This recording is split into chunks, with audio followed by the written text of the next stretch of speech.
When was the last time that you sat around with a group of fellow yoga teachers and had an honest conversation about what you're actually practicing at home and what you're actually teaching in your classes? Maybe never, because honestly, groups of yoga teachers don't always feel all that open. Often they feel very judgmental, and people wouldn't feel comfortable to speak truthfully about what's really going on because you're supposed to put forward this nice picture of what a yoga teacher is. Well, if you listen to this show, you know that I'm very interested in debunking those kind of myths and having the kind of conversations that actually help us grow. And that's what we're doing every week in my teacher's class.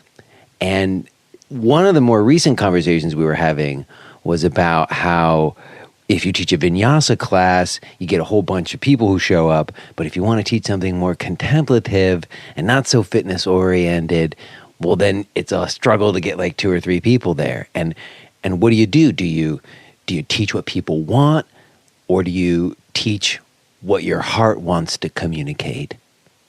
And having a place where you can be supported in that inquiry, where you've got fellow teachers who are going through the same stuff, it's just invaluable. It's my favorite thing to do each week.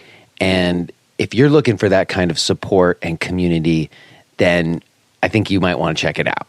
It's the J. Brown Yoga Weekly Teachers Class. You can find it at jbrownyoga.com.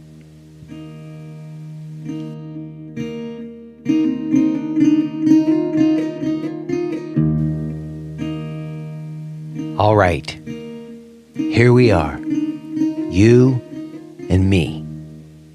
This is J. Brown Yoga Talks podcast. My name is J. Brown. Thank you for choosing to listen.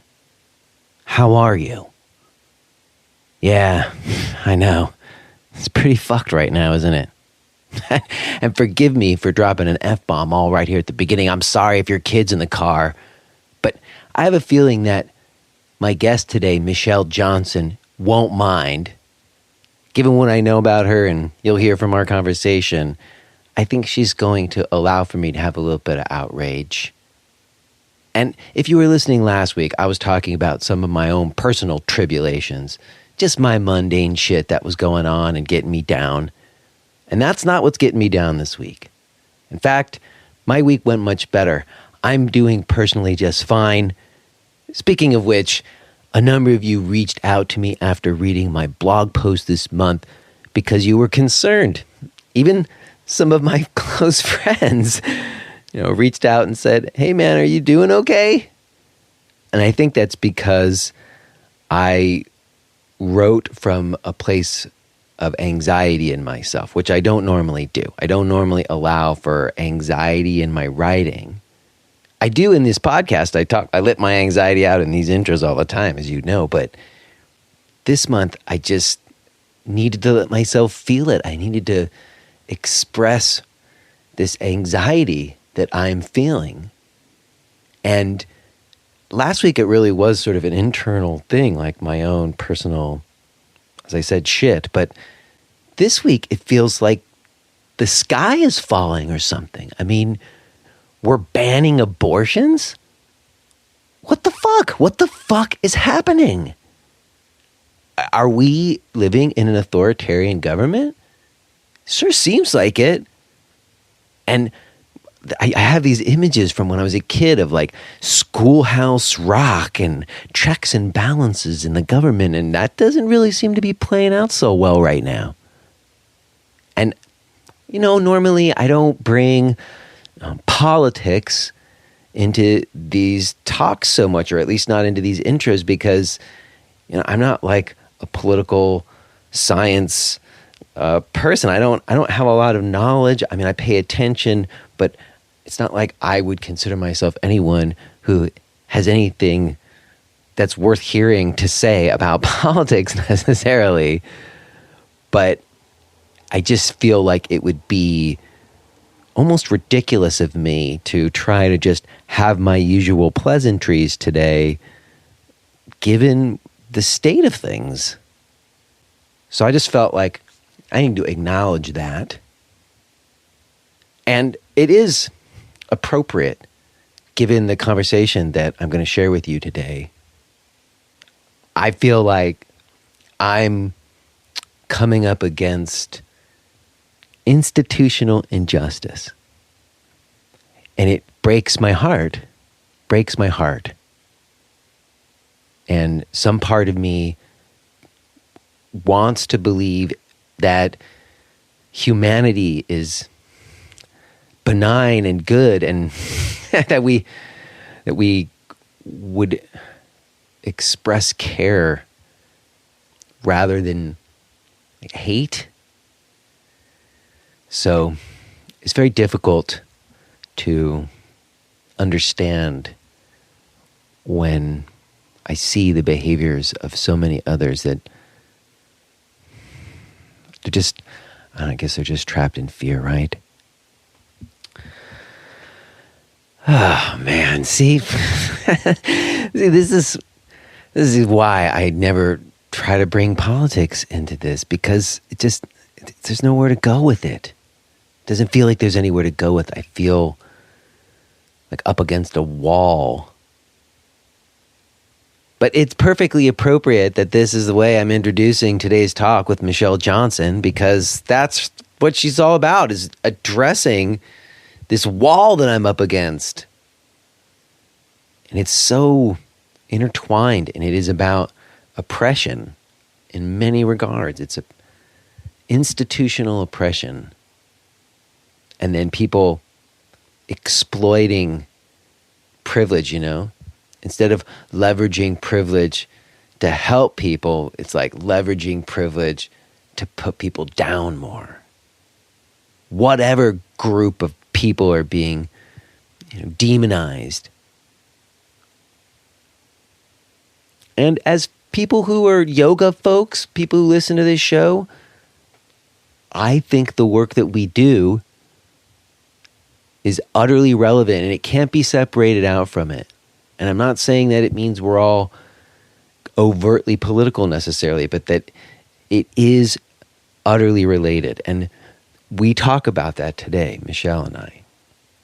We didn't know each other at all. You'll hear I lay some context for us, because this was, pretty much out of nowhere conversation, no preparation, no questions. You know me, I don't do that stuff. And this is a very honest and candid conversation that I think gets to some important matters.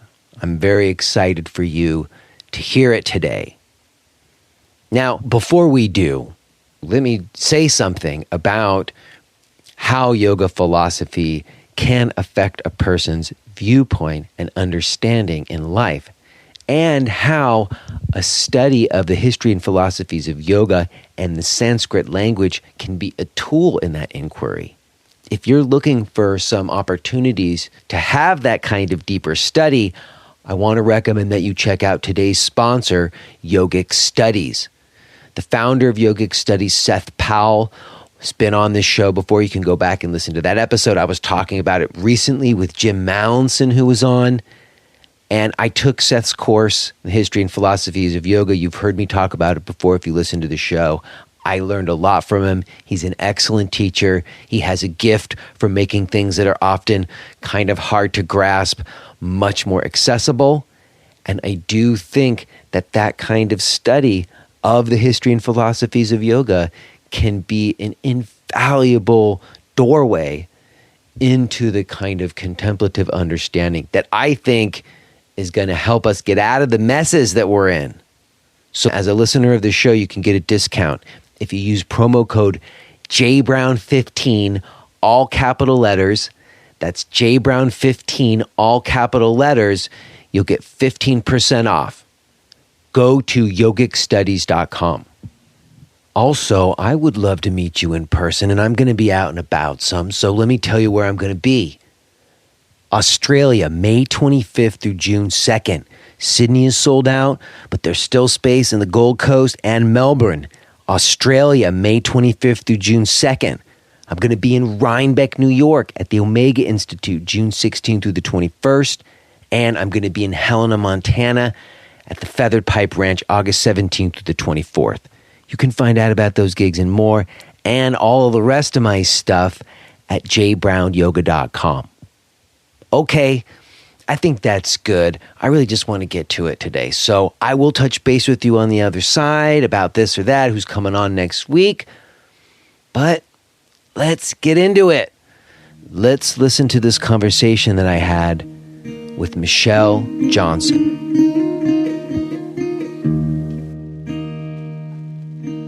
Hi, Michelle. Hi, can you hear me? I can hear you. Okay. Now you got some new headphones. Can you hear me okay? Yeah, it's actually much better. Yeah. Cool. I think we're looking pretty good on my side too. As I said, we navigated traffic gods and internet gods to be here, but hopefully we've managed to find a secure connection to talk together today. Yes, I hope so. Well, I really appreciate it. You said you're in North Carolina. I was just sort of curious. It's earlier in the day. Have you had much happen with you yet in this day? I went for a run because the weather's really nice right now. So that was good because I hadn't been running for a long time. So that was nice. And where do you live? Do you live in a more rural kind of place or more of a suburban kind of place? It's not really rural. I live in Winston-Salem, and I live in the northwest part of Winston, and so it's close to downtown, but not really urban, and it's not really out in the country. So it's sort of maybe in between those two things, whatever that's called. I'm exactly in the same boat. I lived in Brooklyn for 20 years, and then 2 years ago, I moved about an hour and 45 minutes away to Pennsylvania.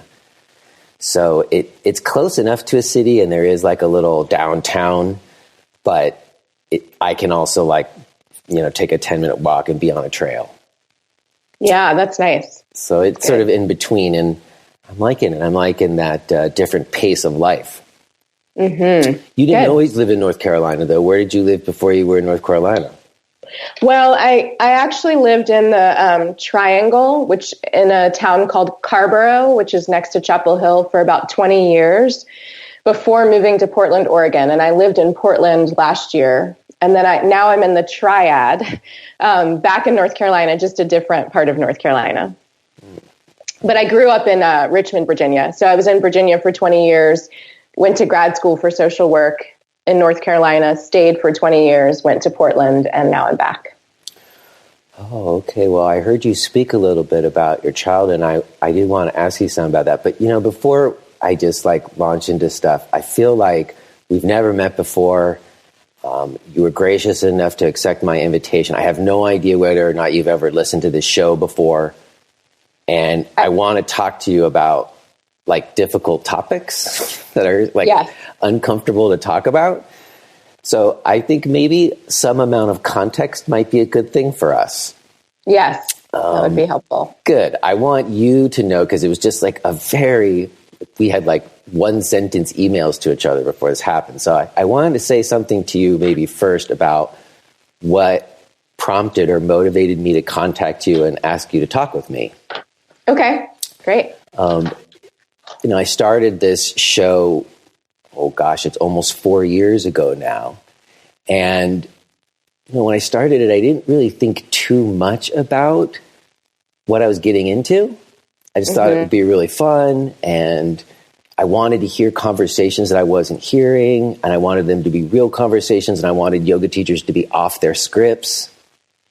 And I wanted to be transparent and take down this kind of glossy picture of what a yoga teacher was. Mm-hmm. And, I had a yoga center for, 10 years in Brooklyn. I really rode the wave of yoga coming into the mainstream. I got into yoga before the internet, when it was still just coming out of the church basements and the living rooms. And I rode the wave and have made a whole career or life, basically, supported myself off of yoga teaching. Mm-hmm. And then the center kind of felt, I couldn't keep pace with the rising rents in Williamsburg. So after 10 years, I had to bail. And I sort of started this podcast before that happened, but in the process, kind of tracking how the hell did we get here? And so a lot of it's been about some oral history, trying to shine light on how we got here. But then all this other stuff came up. Like, I never really expected, like, as many people to be listening. Like, it's grown. And I feel a overriding feeling of responsibility now that I didn't expect. Yeah. You know, like, I want to be an ally for certain things as a person, and what I'm putting out in the world, like, I have to be accountable for that. So one of the things that doing a podcast does, especially this one, because I don't write out any questions or plan what I'm going to say before I start recording, it reveals all this stuff about me. And sometimes people who come on the show too.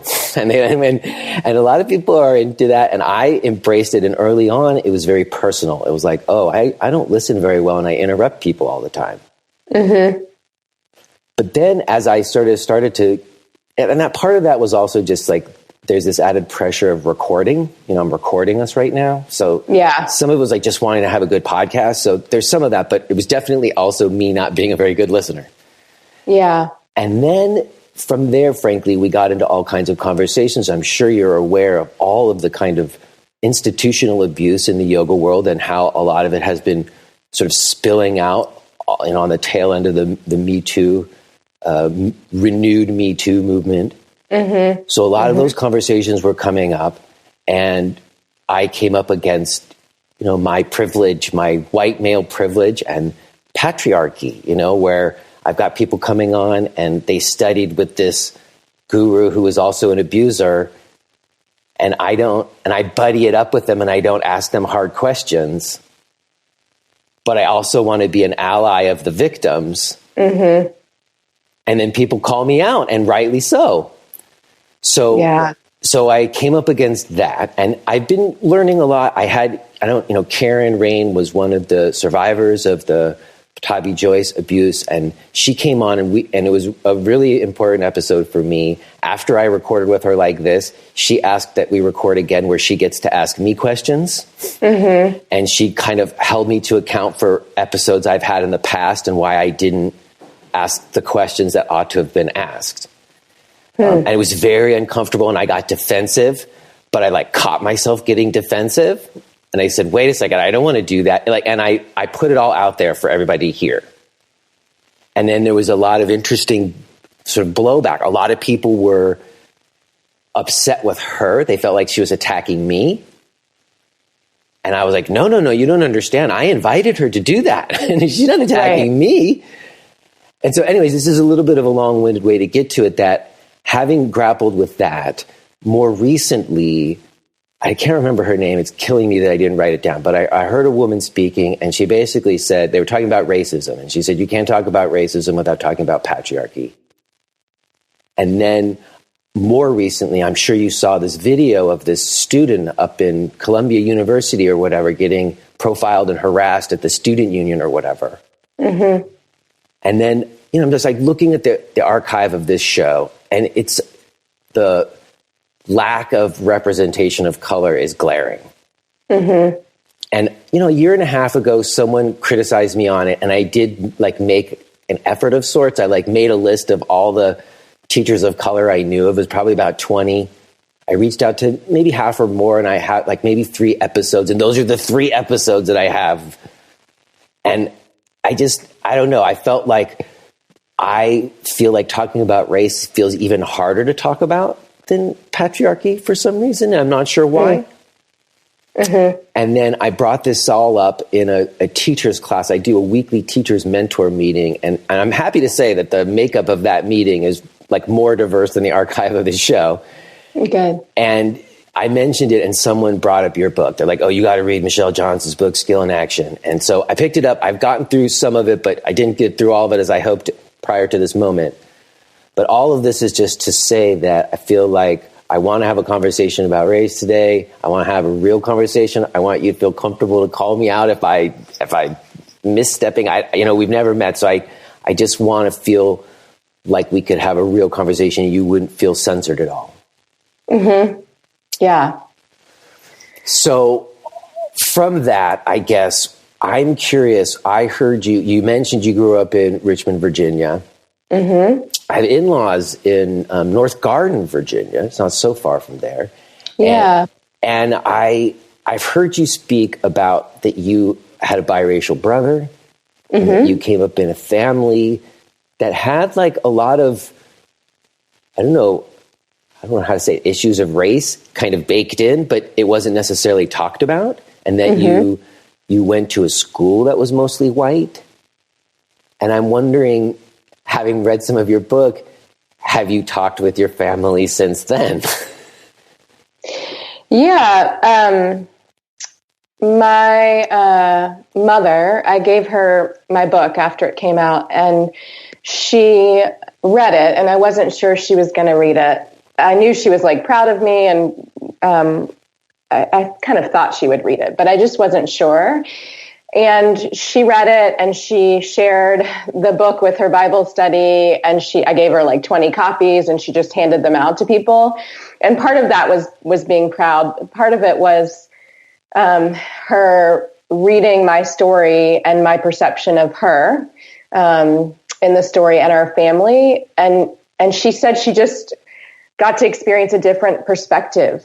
And it was like she was getting to know me in a different way. And so given the content of the book, because it's focused on anti-racism and the intersection of justice and yoga, she read about racism and white supremacy. Of course, she knows about those things, but she read about it through my like lens and read my words that I use to describe how racism operates. And interestingly enough, after that, she started chair yoga. She's 76. She'd never been to an asana class before, and she started to be really motivated around going to chair yoga. And I found a class for her in Richmond, and she started to go. And so something happened through her process of reading the book, both with her understanding of yoga and also her. It's like she had a look into the work that I do in the world, because she knows me, but she had never experienced me in a dismantling racism training, or giving a talk about racism, or working with clients around racial identity issues. She'd never witnessed that. And so the book was a way she got to witness me and my childhood, and how my childhood and my experience in my family totally shaped why I'm the way I am now, and definitely influenced the work that I do in the world now. As you said, race was baked in because it is. I mean, everyone is a racialized being. White people and people of color are racialized beings, and mixed roots or biracial people are racialized beings. And so race to me is always at play, even though the culture says we're not racialized or only focused on people of color as a race and not white as a race or whiteness. And having a biracial brother who's adopted, who's 4 years older than me. My parents divorced when I was 2. My father was married to a white woman. So race was playing out in a very particular way in our family, yet we didn't talk about racism. We didn't talk about civil rights. My mother was a school teacher. And so I think she was like an organizer in her classroom, and she definitely believed in justice, and she just engaged in justice work in a different way than I do. And so I never had language in my family to describe what it was like to go to a school with all white kids, or be in a class with all white kids who had a lot of money.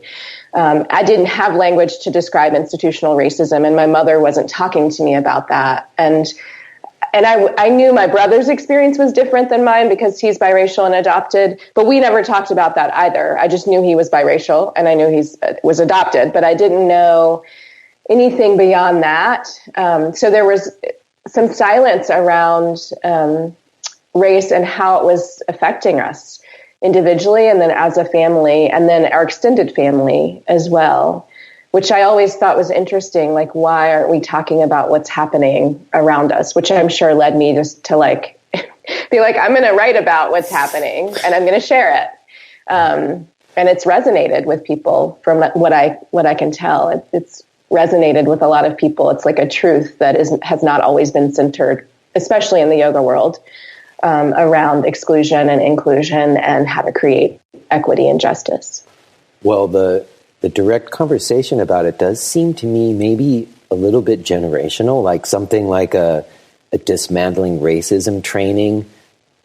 Like our parents, they don't know what that is, you know? And even like last week, you know, as I said, I wanted to do something about changing the makeup of this show's guest list.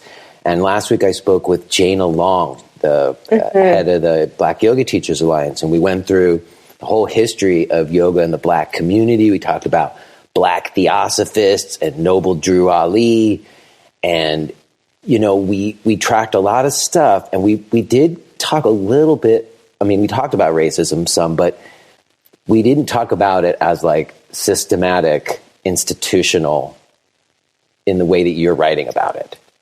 And I sort of brought it up, but she didn't go there. I mean, kind of, but she wanted to take a more positive, healing note, which I can appreciate also. You know, she didn't make criticisms or, you know what I mean? She came from a heart place, I think, which I really appreciated. But I did wonder if it's a generational thing. And I can see that even in, you know, the millennial generation and whatnot, they seem to be asking different questions than my parents asked, or even my generation asked. Yeah, that makes me think about culture. And so, you know, growing up, white supremacy was not a term used in mainstream media.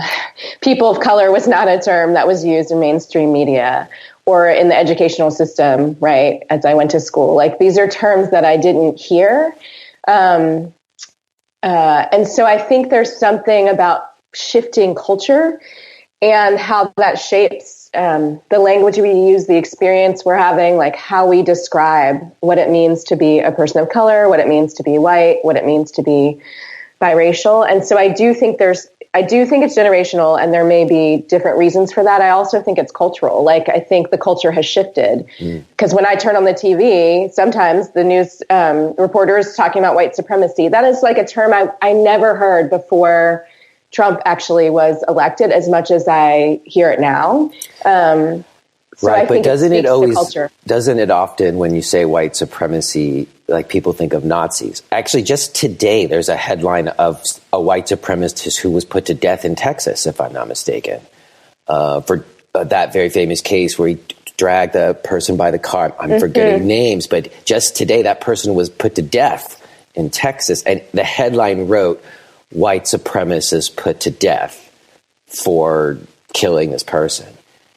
But white supremacy, in the way I was reading in your book and the way I've heard you talk about it, isn't just Nazis. Right. It's about a system. And that's what I mean about a generational understanding of these things. It's about a system of, as you, I believe, put it, advantages, right? Yeah. So maybe you could say something about that, about when you say white supremacy, you're not just meaning Nazis, are you? No, I mean, white supremacy is an ideology and belief system about white being superior. And there's a whole history of the race construct and how white was constructed, and how different groups of people of color, how we describe them, that was constructed as well. And so, and it changes over time based on the culture and what's happening. And so there's a hierarchy around race with white at the top, which supports whiteness as being seen as superior, and then black at the bottom, and other folks of color moving between those 2 points. And actually, I think, you know, I mentioned mainstream media using terminology that I didn't hear when I was a child. They're using it now, but they're also part of the culture, and they're part of institutional racism and cultural racism. And so one thing that whiteness does to perpetuate itself is to say white supremacy is just about the KKK, the Klan, or the man that you're referencing who was put to death for dragging the black man with the truck, dragging him on the ground to death. And I think whiteness says that's what white supremacy is, and that lets a lot of white people off the hook.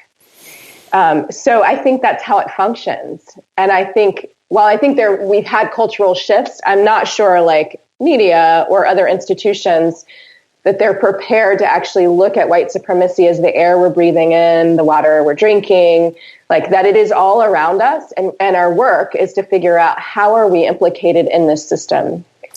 Because I speak about myself, I can collude with white supremacy, right? So I'm not let off the hook either, even though I'm like a Black person moving in a racist culture.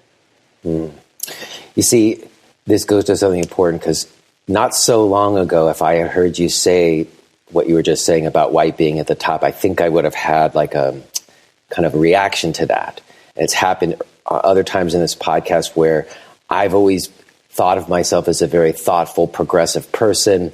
I remember in college, everyone used to call me a snag, a sensitive new age guy.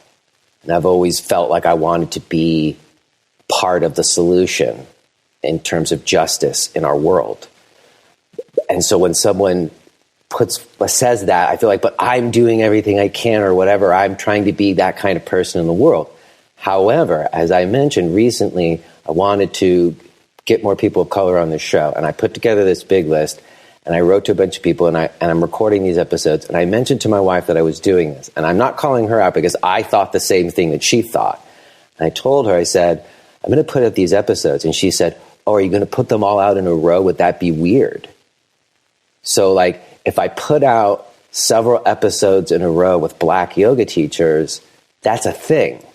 Mm-hmm. But I've spent 4 years putting out episodes of white people in a row, and that's not a thing. Mm-hmm. And I'm saying that's what you mean when you say white supremacy, I think. Yeah. Yeah. And that you could, I mean, you've talked a little bit about your own process around just understanding whiteness, white supremacy, and the culture. And so I think the example you just gave is really powerful because it happens in so many settings where like having how many of our white folks you've had on your show goes unnoticed by many. I'm not going to say by everyone, right? Mm-mm. And then this real intention around, okay, I need to have Black folks on the show or people of color on the show. How am I going to go about that? And that you are right, that people will notice and wonder, white people and people of color, what is going on if you release how many of our episodes in a row with people of color or Black folks on your show. Mm-hmm. But the culture says like, that's a thing and what's going on. And whiteness says when it's a bunch of like white people, don't notice it. And that's what I meant when I said race was constructed and like whiteness says white is not a race. When white is a constructed race, it has real power. Not everyone became white at the same time. And so, but what whiteness does is say, don't look at that. And what whiteness also says, if you put a bunch of like Black folks on your show, that's unfair in some way. And resentment can build from that and defensiveness can come from that because that's tied to entitlement as well. In my mind, something that whiteness does is say, I'm entitled to this space. I'm entitled to speak. I'm entitled to have room. I'm entitled to, as you were talking about earlier about interrupting, I'm entitled to interrupt. I'm entitled to like share my opinion. That is what whiteness does, like the patriarchy does, like heterosexism does, like ableism does. So these behaviors are not specific to how white supremacy functions. They're specific to how oppression operates. And that's the thing in terms of understanding how white supremacy and oppression are operating in our culture is, I think, what was eluding me and often eludes people in general, that it's hard for me to really get my mind around. But I think partly because I have traveled and I've left this culture some and seen other cultures and tried to experience them in a thoughtful way. But, as a white man, I have never experienced the kind of like social or institutional oppression that other people have. Mm-hmm. And so that it's not a mutual situation from the get-go, from the starting gate. And then I want to be a force for good in that injustice. But on a number of occasions, I have felt like, well, maybe I'm not even really one who should be talking.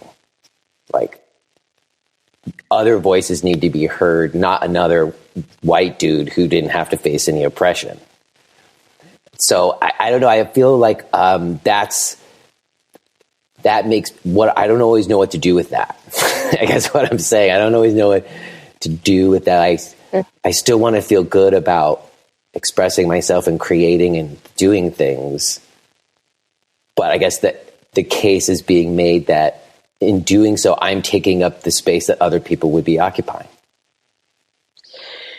Yeah, I think that people have different opinions about this, what you're naming around like the role of white folks in creating justice or correcting the injustice connected to racism and white supremacy, or intervening and disrupting and interrupting white supremacy. So I'll just say my experience with dismantling racism work and training was that I was trained up by a collective of trainers, white people and people of color, which is not everyone's training. And when I say trained up, I mean like I attended a bunch of trainings and then started facilitating and then became a lead trainer. And I always had a white co-trainer with me. And I appreciated that because I can speak to whiteness because I have to understand it to survive and like navigate the culture. But whiteness has not been, and white people have not been conditioned to see me as an authority figure or a teacher or a trainer or wise. And so having a white co-trainer with me took some of the burden off of me to be educating white folks about whiteness and racism. And my white co-trainers, there's certain things they could say to the group that I know I could have said too, but they would have been received in a different way. And so that training of typically having like a white co-trainer in a lot of the work that I have done and am doing now, although I do some of my own, that informed the way I think about white people and their role in responding to white supremacy and racism. Because I absolutely think as a white male, you have a role to interrupting white supremacy and the patriarchy. And I also know that you will be criticized for engaging in it. And if you profit from it, then you're definitely going to be criticized by people. So people have very different perspectives about this. I'm offering my background about it because I think it's complex. And I think, and I've said this before to different people, I need white people to like work with white people and do some of this work because it's exhausting to do anti-racism work, although it's my calling and dharma. It's exhausting to do it and in a racist culture. Like I am walking around experiencing racism as I'm trying to invite people into undoing racism. And I'm inviting people into like enlightenment and awareness of how racism operates. That is exhausting. That takes a toll. There's an expense. And so I think there is a role for you. Well, thanks. I appreciate that. And I think you put your finger on something particularly important when you talked about, especially if I'm profiting off of this work, because I've certainly come up against that just in general in terms of being a yoga teacher and, you know, making a living off of what is a contemplative practice. There's this line that you have to ride in terms of when you're marketing what you do and how you're marketing what you do. And especially on this show, I just embraced like a level of transparency that's sometimes maybe to a fault even, just because I feel like if I don't have any secrets and I just put it all out there, then I'm learning. And it's definitely been something that's put me in some very uncomfortable situations, but I've leaned into that. And I know you've written about that in terms of there has to be a space for us to tell the truth, even if we put our foot in it. Yeah. Yes. So I'm wondering though, you talk about this training that you've had, dismantling racism training. And I'm curious about, you know, what sort of things does that involve? I know probably different people do it in different ways. And I was talking with someone who knows more about like the in-person teaching that you do. And they were saying that you kind of do it in maybe a little bit of a different way than some other folks. And the word they used was more embodied way. We're giving people experiences rather than just giving them like statistics or information. I was wondering if you might talk a little bit about what kind of training you're doing that you think helps people come to better understanding about this stuff in themselves. Yeah. So when I sort of began the journey of being trained up that's what we would call it, being trained by my colleague, like mentors and collective of trainers, we would offer curriculum focused on personal, institutional, and cultural racism and shared language so that we had an understanding around when I say racism and you say racism, if we mean different things, it's going to be hard to organize or build a strategy to address racism. So we would focus on shared language and shared framework. And we would also talk about internalized racism and internalized white supremacy or internalized white privilege. So for about, I'd say 5 or so years at the beginning of this journey for me, we talked about it and we did move people through experiential activities, but there was a lot less embodiment than I bring into it now. And I think it's connected to my experience of practicing yoga. At some point after I started training, I started practicing more asana and meditation, and then I went through teacher training. And then I really thought about the link between, in a clear way, the link between justice and yoga and my anti-racism work and yoga and the principles of yoga. And so what that did is I would walk into dismantling racism spaces to train, and I would be like yearning for more breath and embodiment and movement and transformation that I think I experienced from asana and meditation and learning about the principles of yoga and just how to be in the world. And so I started to infuse more mindfulness into the trainings. And what that looks like is at the beginning of trainings, and it's any training I do now, we spend time meditating and centering and breathing because I want people to be present and in this space. And the other thing that I know happened for me, and it happened after Eric Garner was murdered, when he was saying, I can't breathe, I started to think about the breath in such a different way. And that's when I started to think about oppression taking the breath away, and this culture, like literally taking the breath away from folks of color or people who are marginalized.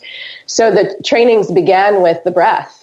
Because I also say the breath is life-giving and it's generative in this culture that is constantly trying to take it away through this tool of oppression.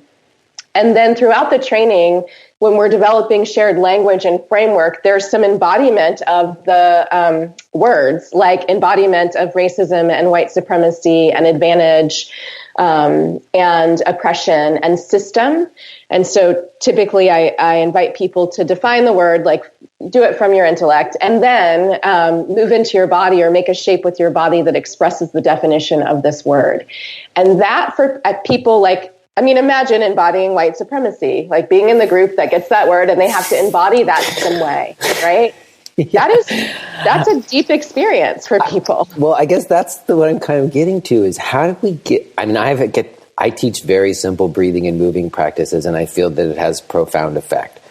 I'm wondering, and to others, though, that's not always clear how we get there. How do we get from telling people to, inviting people, let's say, you said language, so let's use better language, inviting people to pay attention or engage their breath to a deeper understanding of institutional oppression? Like, how do you think having yoga practices that encourage people to be more embodied or more in touch with their immediate experience, how do you think that translates into people having more understanding about the things that we've been talking about? Yeah, I think the invitation to move and breathe, and especially to do that in community, and then to do it in a community that's diverse or mixed, so you're like in a space with very different people. I think the possibility to connect like to the truth through the movement is what I've seen happen. And so I believe that on a cellular level, you understand white supremacy and you understand whiteness and you understand harm. And I imagine you recognize like when repair needs to happen and when it doesn't and what the impact of that is. And I, on a cellular level, understand harm and the heart and oppression and heartbreak related to oppression and the trauma and ancestral trauma.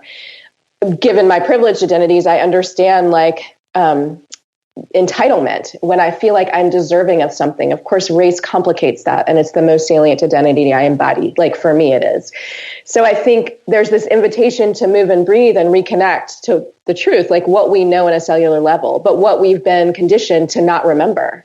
Like culture has said, don't talk about this, don't remember it, deny it, like don't have the conversation we're having right now. And the breath, because it's life-giving and generative, invites us back into like our humanity, the truth of who we are, the possibility of like being different and being connected in the way that yoga speaks about, and recognizing the ways in which we're not able to be connected because of systems. So I think it happens. I think it can happen, but it takes practice. That's what I think. Well, I do too, and I'm fishing a little bit because this is where you and I think, sing some of the same song in terms of what we do in practice, and specifically breath as a role in practice. Because I read stuff that you've written about, breath connecting us to our body, and that connecting us to our heart, and that connecting us to our values and our humanity, and then our shared humanity. And I feel like that's been like the process in me of coming to be more intimate with myself, primarily through an attention on breath, originally led to a sense of myself and humanity, which automatically started translating out to being aware of the suffering of others around me. Mm-hmm. And I think it's like actually the blurb on the back of your book, or something like that, that I'm basically kind of quoting or, paraphrasing here. And I guess I'm wondering, for you personally, I'm assuming that that's where that comes from, that you had a similar process of yoga helping you process what you're up against. Yeah, I also think, because I think yoga is like everything, that my first dismantling racism training was a practice of yoga and of staying with the discomfort and of truth telling. And I had an experience of being given language to describe what I had been experiencing for, at that point, 21 years. But no one had told me this is institutional racism. But I was walking around with the feeling of like trauma from institutional and cultural racism. So I think it's tied to that experience of like, oh, there's liberation from having words to describe my experience and the experience other people of color are having. And it's not just me, like it's not just in my head, right? That racism is real. It's happening on a cultural level, not just personal level or interpersonal. And then I think yoga mirrors that in some ways, or has my experience of it, because I could experience the breath in a way that I never had before. And part of my birth story is not being able to breathe when I came into the world. And so the breath and my capacity to breathe feels like a privilege, but also like something that's my birthright and something I didn't have when I came into the world. And then something I've like grown up and witnessed people, like I mentioned, Eric Garner, so many people whose breath has been taken away at the hands of systems that have been conditioned to like make people feel less than, or to annihilate people, to harm people. And so, yes, I think it's the dismantling racism training, and I think it's the breath and the practices that I experienced in yoga and the invitation to breathe. So like having a white yoga teacher invite me to breathe is interesting. It also is like the whiteness is not inviting me to breathe. So it's so countercultural to walk into a space and have a white person be like inviting the class to breathe, but also me to breathe. And then I walk out the door and I'm not invited to breathe because I'm not supposed to. If you are hearing this message, then you're listening to the free version of J. Brown Yoga Talks. To hear the rest of our conversation, please subscribe to Podcast Premium at jbrownyoga.com/premium.